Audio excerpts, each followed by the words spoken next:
Sa mga suki ng MRT, pwede na ang cashless payment. Nag-pilot testing ngayong araw sa pangunguna ni Department of Transportation Secretary Vince Dizon gamit ang e-wallet, credit card at debit card. Para sa gagamit ng e-wallet, kailangan lang mag-generate ng QR code na isa-scan sa turnstile. Itatap naman kung credit o debit card. Tiniyak ng DOTR na ligtas ang cashless payment.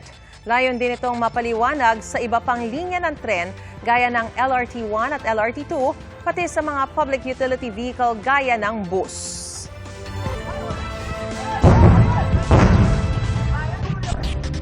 Nagpalitan ng pag-atake ang mga militar ng Thailand at Cambodia sa border ng dalawang bansa. 15 na ang patay sa Thailand ayon sa kanilang health ministry. Wala pang detalye kung mayroong nasawi o sugatan sa Cambodia. Nagtuturuan ang parehong bansa kung sino ang naunang umatake. Kasunod nito, nagdeklara na ang Thailand ng martial law sa 8 distrito sa border patungong Cambodia. Nauna na rin nilang ipinasara ang lahat ng border kahapon. Sumiklab ang tensyon matapos masugatan ang 8 sundalo ng Thailand dahil sa mga landmines sa border na anilay inilagay ng Cambodia. Pero ayon sa Cambodia, ang mga pampasabog ay mula pa sa mga nagdaang civil war. Ayon sa DFA, wala pang ulat kung may apektadong Pilipino dahil sa tensyon. Pero patuloy silang nakamonitor sa sitwasyon.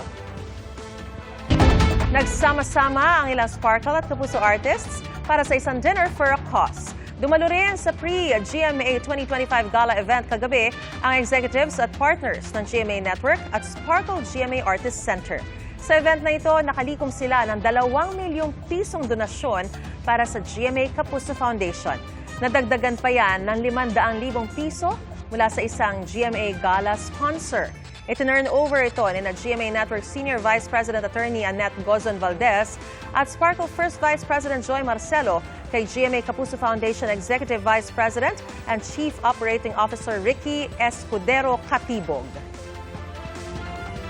Ginawa natin itong sponsors night for the benefit of Kapuso Foundation. All the proceeds, at least 2 million na ang nalilikom natin tonight, ay mapupunta sa particularly for the calamity victims. Naghahanda na rin ang GMA Kapuso Foundation ng mga relief operations ngayong weekend. Thank you to all of the sponsors and donors of Sparkle tonight dahil talagang you lent wonderful meaning to this evening.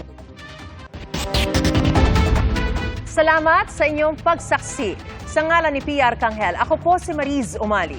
Para sa mas malaking misyon at sa mas malawak na paglilingkod sa bayan, mula sa GMA Integrated News, ang News Authority ng Filipino, hanggang sa Lunes. Sama-sama tayong magiging saksi.